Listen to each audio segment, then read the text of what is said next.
लोग कहते हैं जोड़ियां आसमानों पर बनती हैं, लेकिन जमीन पर उसे चुनना हमें पड़ता है।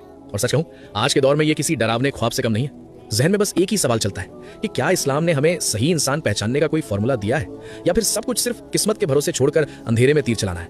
हजारों चेहरे हैं, मीठी मीठी बातें हैं, पर कैसे पता चले कि ये जो सामने खड़ा है ये कल मेरी जिंदगी जन्नत बनाएगा या जहन्नम? क्या वो वाकई सच्चा है या सिर्फ शादी होने तक नाटक कर रहा है?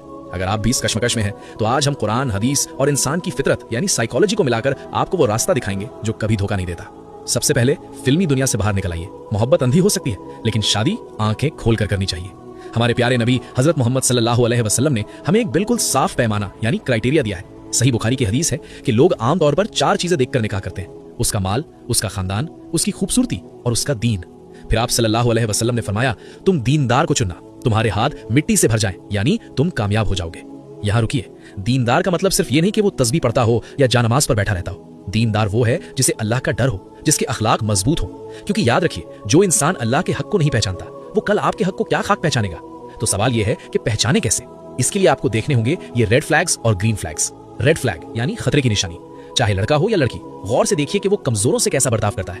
अगर वो आपसे तो बहुत प्यार से बात करता है, लेकिन वेटर से, रिक्शे वाले से या अपने घर के छोटों से बदतमीजी करता है, तो होशियार हो जाइए। ये उसकी असली फितरत है। आज वो दूसरों पर चिल्ला रहा है, कल वो आप पर चिल्लाएगा। इज्जत एक आदत होती है जो हालात के साथ बदलती नहीं है। रेड फ्लैग, अगर उसे अपनी गलती मानने में मौत आती है, जो इंसान कभी सॉरी नहीं बोल सकता और हर बात में आपको ही कसूरवार ठहराता है, वो एक नार्सिसिस्ट हो सकता है। ऐसे इंसान के साथ सुकून मुमकिन नहीं, सिर्फ घुटन होती है।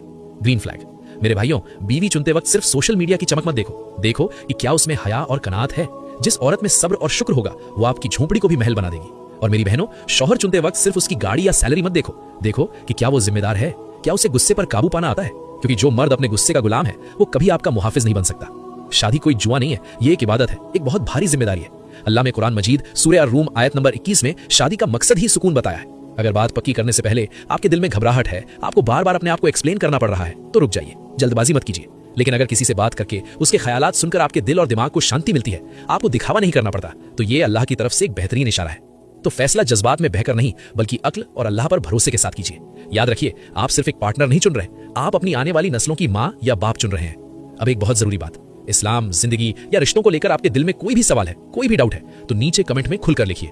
हम सिर्फ कमेंट पढ़ते नहीं है, बल्कि हम कोशिश करेंगे कि आपकी उस परेशानी पर पूरी रिसर्च के साथ कुरान और सुन्नत की रोशनी में वीडियो बनाएं, ताकि आपकी उलझन दूर हो सके। तो इंतजार किस बात का? कमेंट कीजिए और हक को फैलाने के लिए शेयर जरूर कीजिए। शायद आपकी एक शेयर से किसी की पूरी जिंदगी तबाह होने से बच जाए।